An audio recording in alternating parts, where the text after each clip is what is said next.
نحمده ونصلي ونسلم على رسوله الكريم اما بعد فاعوذ باللہ من الشیطان الرجیم بسم اللہ الرحمن الرحیم۔ آج کی اس محفل کے اندر ہم بات کریں گے مقصد حیات کے اوپر کہ انسان کی زندگی کا آخر مقصد کیا ہے۔ اللہ رب العزت قرآن مجید کے اندر ارشاد فرماتے ہیں،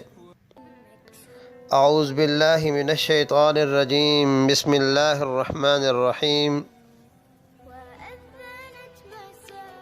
الذی خلق الموت والحیاة لیبلوکم ایکم احسن عملا وہو العزیز الغفور۔ اللہ رب العزت نے انسان کو دنیا کی زندگی کے اندر بھیجا اور ساتھ میں حیات و ممات کا ایک سلسلہ بھی رکھا کہ انسان دنیا کی زندگی کے اندر رہے گا اور پھر مرنے کے بعد اللہ کے سامنے پیش کیا جائے گا، لنبلوکم ایکم احسن عملا، کہ دنیا کی زندگی کے اندر بھیج کر ہم اسے آزمائیں کہ وہ اچھے عمل کرتا ہے یا نافرمانیاں کرتا ہے۔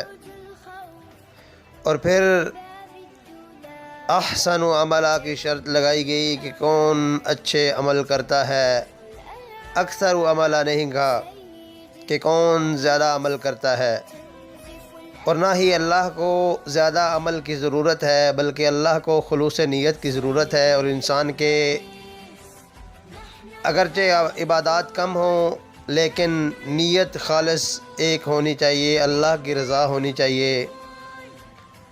پھر تھوڑی سی کی ہوئی عبادت اللہ کے ہاں اتنی مقبول ہوتی ہے کہ اللہ فرشتوں سے پکار کر کہتے ہیں کہ فرشتوں،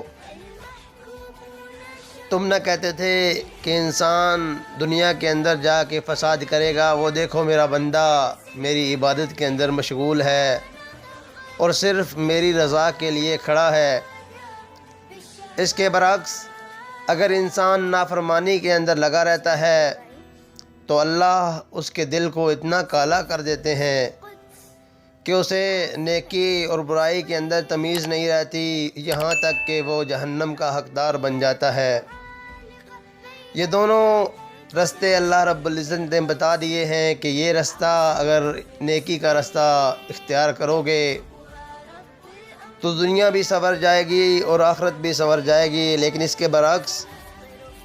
اگر دوسرا یعنی برائی کا رستہ اختیار کرو گے تو دنیا کے اندر بھی سوائے رسوائی اور آخرت کے اندر بھی جہنم کے حقدار بن جاؤ گے۔ ایک مثال آپ کے سامنے پیش کرتا ہوں، اس واقعے کو ذرا غور سے سنیے گا اور دیکھیے گا کہ ہم کس نہج کھڑے ہیں۔ آخر ہماری زندگی کا جو مقصد اللہ رب العزت نے ہمیں دے کر بھیجا تھا کہ ہم اس کے اوپر پورا اتر رہے ہیں کہ نہیں۔ اپنے آپ کو اس دائرے کے اندر رکھ کے دیکھیے گا کہ کیا ہماری زندگی اسی مقصد کے مطابق گزر رہی ہے جو مقصد اللہ رب العزت نے انسانوں اور جنوں کو دے کر بھیجا تھا، جس کا اللہ رب العزت قرآن مجید کے اندر اعلان کرتے ہیں، وَمَا خَلَقْتُ الْجِنَّ وَالْإِنسَ إِلَّا لِيَعْبُدُونَ، کہ میں نے انسانوں اور جنوں کو نہیں پیدا کیا مگر اپنی ہی عبادت کے لیے۔ کیا ہم اپنی عبادت کے ساتھ اللہ کو راضی کر پا رہے ہیں کہ نہیں؟ کیا ہمارا ہر کیا ہوا کام اللہ کی رضا کے مطابق ہوتا ہے کہ نہیں؟ کیا مہلت ختم ہونے سے پہلے پہلے ہم اللہ کو راضی کر پائیں گے کہ نہیں؟ کبھی غور کیا؟ اس کا ہم ایک عملی مظاہرہ دیکھتے ہیں اور اپنے آپ کو پرکھنے کی کوشش کرتے ہیں کہ کیا ہم کس رستے کے اوپر چل رہے ہیں۔ ایک واقعہ سماعت فرمائیے۔ ایک آدمی تھا، بہت ہی نیک دل تھا اور بہت ہی اچھا تھا، مچھلیاں پکڑتا تھا، مچھیرا تھا۔ ایک دن مچھلی پکڑ کر گھر لایا اور بیوی سے کہا کاٹو، بنا کر کھاتے ہیں۔ جیسے ہی اس کی بیوی نے مچھلی کو کاٹا تو ایک نایاب موتی اس کی بیوی کے ہاتھ کے اندر آ گیا۔ بیوی نے خوشی سے اپنے گھر والے کو مخاطب کر کے کہا کہ دیکھو اپنی تو قسمت بن گئی، ہمیں تو ایک موتی ملا ہے۔ وہ خوشی سے اٹھتا ہے اور وہ موتی لیتا ہے اور کہتا ہے کہ میری بیوی لگتا ہے پیٹ بھر کھانے کے دن آ گئے، اب تو کچھ دن کے لیے ہمیں پیٹ بھر کر کھانا کھانے کا موقع ملے گا۔ اتنا کہہ کے وہ موتی لے کر ایک سونار کے پاس جاتا ہے۔ سونار کو جا کر کہتا ہے کہ اے سونار، یہ موتی ہمیں مچھلی کے پیٹ سے ملا ہے، اس کی قیمت بتاؤ تاکہ ہم بھی 2-4 دن پیٹ بھر کے کھانا کھا سکیں۔ وہ سونار کہتا ہے کہ میرے پاس اس موتی کے بدلے میں دینے کے لیے اتنی قیمت نہیں ہے، تم ایسا کرو، اس موتی کو لے کر بڑے سونار، محلے کے بڑے سونے والے تاجر کے پاس چلے جاؤ، ہو سکتا ہے وہ اس کی قیمت ادا کر دے۔ جب وہ بڑے سونار کے پاس پہنچتا ہے تو وہاں بھی ملی جلی کیفیت نظر آتی ہے، کیونکہ وہ سونار بھی اس موتی کو دیکھ کر کہتا ہے اللہ کی قسم میں اس موتی کی قیمت ادا نہیں کر سکتا، بے شک یہ بہت ہی قیمتی ہے۔ تم ایسا کرو، بادشاہ وقت کے پاس، حاکم کے پاس چلے جاؤ، ہو سکتا ہے وہ اس کی قیمت ادا کر دے۔ وہ اتنا کہتا ہے تو وہ موتی لے کر بادشاہ وقت کے پاس حاضر ہوتا ہے اور کہتا ہے اے بادشاہ وقت، جان کی امان چاہتا ہوں اور ساتھ میں آپ کے لیے ایک موتی لے کر آیا ہوں، آپ مجھے اس کی کچھ قیمت ادا کر دیجئے۔ بادشاہ جب دیکھتا ہے تو وہ کہتا ہے اللہ کی قسم میں نے آج تک ایسا موتی کبھی نہیں دیکھا، اب بھلا میں اس کی قیمت کیسے ادا کر سکتا ہوں۔ ایک دم سے اس کی آنکھیں چمکتی ہیں اور وہ کہتا ہے ہاں ایک بات ہے، تمہیں شاہی خزانے کے اندر اتارا جائے گا، 6 گھنٹے کا وقت تمہیں دیتے ہیں، جتنا سونا، اشرفیاں، موتی، ہیرے جواہرات تم اکٹھے کر کے نکال سکتے ہو، 6 گھنٹے کے اندر اندر تمہیں مہلت دی جاتی ہے، نکال لو، لیکن 6 گھنٹے سے 1 منٹ بھی اوپر نہیں دیا جائے گا۔ وہ سنتا ہے، وہ خوش ہو جاتا ہے، وہ بولتا ہے ٹھیک ہے 6 گھنٹے بہت ہے میرے لیے۔ اس کو شاہی محل کے اس خانے کے اندر اتارا جاتا ہے جہاں پہ ہیرے جواہرات بھرے پڑے ہوتے ہیں۔ جیسے ہی وہ اس خانے کے اندر اترتا ہے تو وہ دیکھتا ہے یہ بہت بڑا خانہ، ایک بہت بڑا تہہ خانہ بنا ہوا ہے جس کے 3 خانے بنے ہوئے ہیں۔ ایک خانے کے اندر بادشاہوں کے کھانے کے سٹال لگے ہوئے ہیں۔ تھوڑا آگے بڑھ کر دوسری طرف دیکھتا ہے تو وہاں اسے نرم مخمل کے بستر نظر آتے ہیں، دیکھ کر اس کی آنکھیں ٹھنڈی ہو جاتی ہیں۔ تھوڑا آگے بڑھتا ہے تو دیکھتا ہے وہاں ہیرے، اشرفیاں اور ہر قسم کا مال و متاع پڑا ہوا ہے، لیکن وہ کہتا ہے کہ سب سے پہلے میں اس طرف جاتا ہوں جہاں پر مجھے کھانے کا کچھ ملے گا، آج بادشاہوں والا کھانا کھا کر دیکھتے ہیں۔ وہ کھانے کے لیے بیٹھتا ہے اور کھاتے کھاتے 2 گھنٹے کا وقت وہاں بتا دیتا ہے، پھر ایک دم سے اٹھتا ہے اور اٹھ کر چلتے چلتے دوسرے خانے کی طرف دیکھتا ہے اور کہتا ہے کہ بادشاہوں والی جگہ پر سونے کا بھی اپنا ہی مزہ ہوگا، تھوڑا سو کر ہی دیکھتے ہیں۔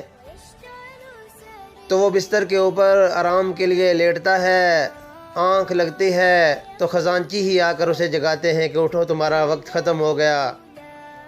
ابھی تیسرے خانے کی طرف وہ بڑا بھی نہیں تھا اور اس کا وقت ختم ہو گیا۔ تیسرا وہ خانہ تھا جس کے اندر اشرفیاں، مال و متاع اور ہر قسم کا زندگی کو سجانے والا سامان پڑا ہوا تھا۔ ایک ایسی زندگی اس کا منتظر تھی کہ جس سے وہ اپنی ہر آرزو کو پورا کر سکتا تھا، لیکن اس نے غفلت کے اندر پڑ کے اپنی اس زندگی کو تباہ کر دیا۔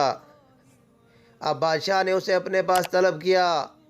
اور کہا کہ اگر تو سیدھا خزانے کے پاس جاتا، اگر تو سیدھا اشرفیوں اور اس مال کے پاس جاتا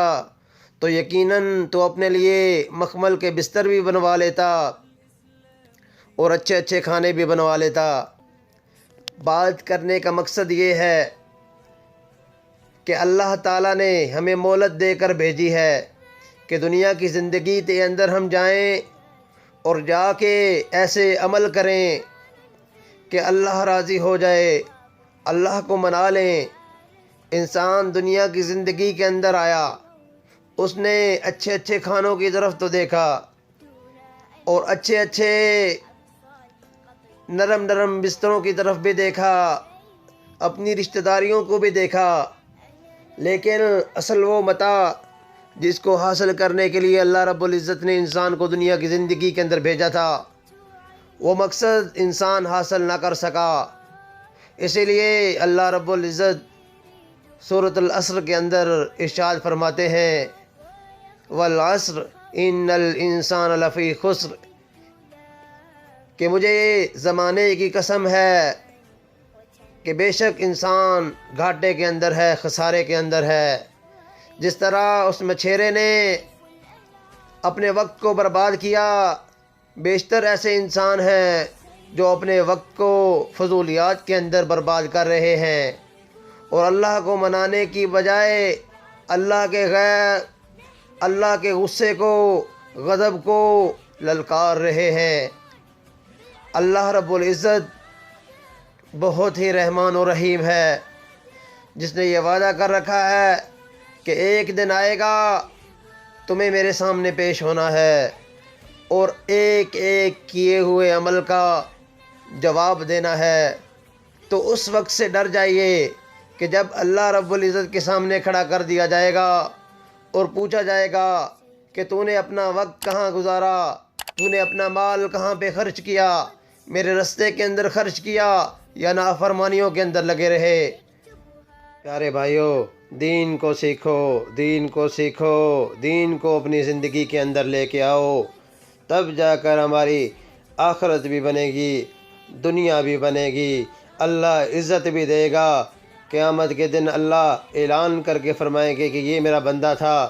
یہ میری بندی تھی جس نے دنیا کی زندگی کے اندر مجھے راضی کیا تھا۔ دین کو سیکھنے کی کوشش کرو، خود نہیں آتا تو اللہ قرآن مجید کے اندر ہمیں بتاتے ہیں فَاسْأَلُوا أَهْلَ الذِّكْرِ إِن كُنتُمْ لَا تَعْلَمُونَ، اگر تم نہیں جانتے، تمہیں نہیں پتہ ہے تو جاننے کے لیے اہل ذکر سے رابطہ کرو، جو جانتے ہیں، عالم دین ہے، ان سے رابطہ کرو، دین کو سیکھو، دین کو اپنی زندگی کے اندر لاگو کرو، دنیا بھی ملے گی، آخرت بھی ملے گی، عزت بھی ملے گی